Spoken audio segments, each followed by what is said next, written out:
bigger than the internet. I'll tell you why. I want to keep it down to earth because I'm actually using it now in use cases. There's every sector of the economy, every aspect of research, every aspect of business has a huge opportunity here. But let's just take use cases that you would understand, everybody listening would understand. In today's post-pandemic world, most businesses have developed, large and small, direct-to-consumer strategies where they try and build relationships with customers and sell them product direct. Yeah, they still use retail.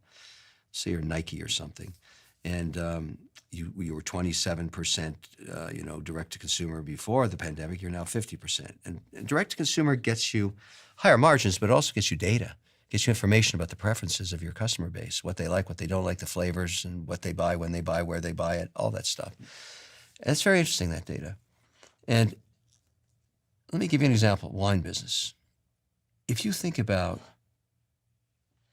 the wine business, the challenge of a 1,000-year-old business, you don't know what the weather's going to be like. You don't know what varietals to grow because you don't know what the preference of the customer is because you're selling it through multiple tiers of distribution.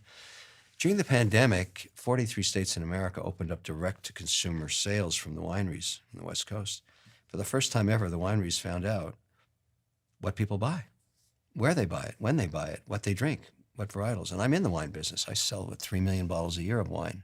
One of my companies, actually a Shark Tank company.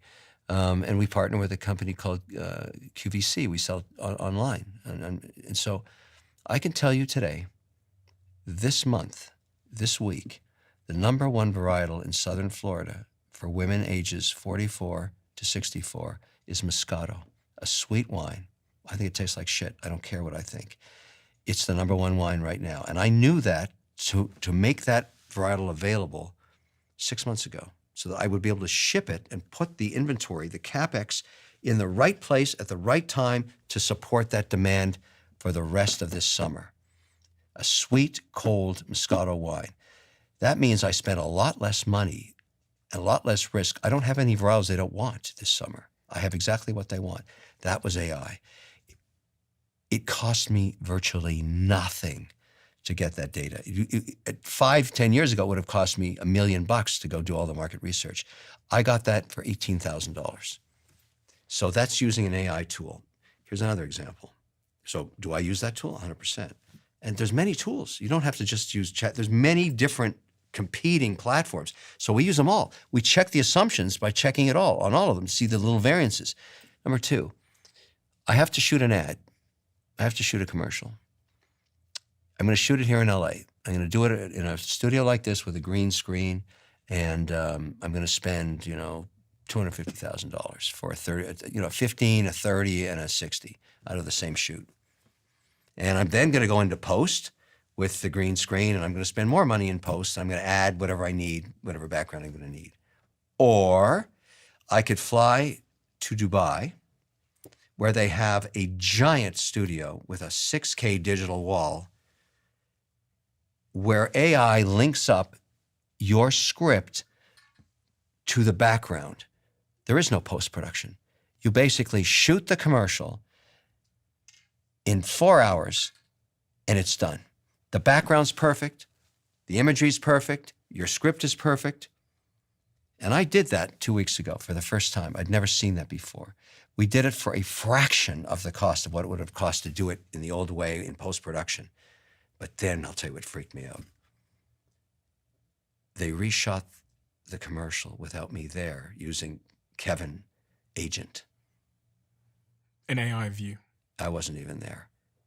And just to show that they could produce a new commercial with the same background for $9,000 that would have cost $400,000 from scratch. So there's going to be a lot of job disruption then? Because as you said You that, don't say. But on the other hand, I've now got content for that particular business. I was shooting that, I've got content for that particular business I was going to shoot that commercial for. And I said, guys, let's tweak it and shoot it again. He said, yeah, we'll do it in 2 seconds. We'll send you the 15 seconds back. I said, I don't like what I said there. Can I change what I said? He said, yeah, well, do you want it in Spanish? You want it in Japanese? You want it in Arabic? That's the power, the productivity that we're going to get. Our budgets for producing content are going to drop dramatically over the next And year. software and everything else, right? Creating everything is going to get Now, full circle to your thing about the chips, that all came from NVIDIA chips. That's not from Chinese chips. Whoever controls the chip and the honeybees those guys are all Indians and Pakistanis. They're genius mathematicians. That's the team over there running off that platform. If we had anyways, I'm just freaked out that we got to control that. We need democracy to control that. Your children, what are you saying to them, though, about their professional ambitions in a world where creating stuff like that and, whether it's who do you want to do your taxes, an accountant or an AI, who do you want to do your legal documents, who do you want to do any sort of like white collar job, make your videos, edit your videos? I tell them, everybody's got a lot of angst about AI. I tell them, listen, everybody chillax, it's a tool. It's the same classic thing where radio was going to be displaced by television. Radio's bigger than it ever has been. It doesn't matter. The one thing I concern myself with AI is warfare.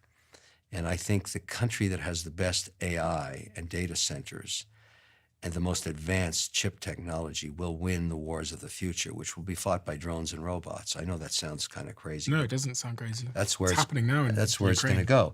So when I solicit the ear of a senator, I try and explain to them my honeybee analogy, saying this is about defense. I don't want to live under authoritarian. I know we debate the whole political environment these days, but I don't want to live around Chinese honey. I just don't. And those are going to be the two superpowers. You're in one vertical. Either you let the Chinese make the honey on AI, or we make the honey and let the Chinese buy some honey from us. I know where I want to live. I know what I want to do. And I think I can convince a lot of senators the same idea, because you got to understand the Wozniak Jobs analogy that you brought out earlier. That was the genius of Jobs. Make the honey, but know who the queen bee is. The genius of Jobs brings me to a question I've wanted to ask someone like you for a long, long time, which is, do you think Apple is dead?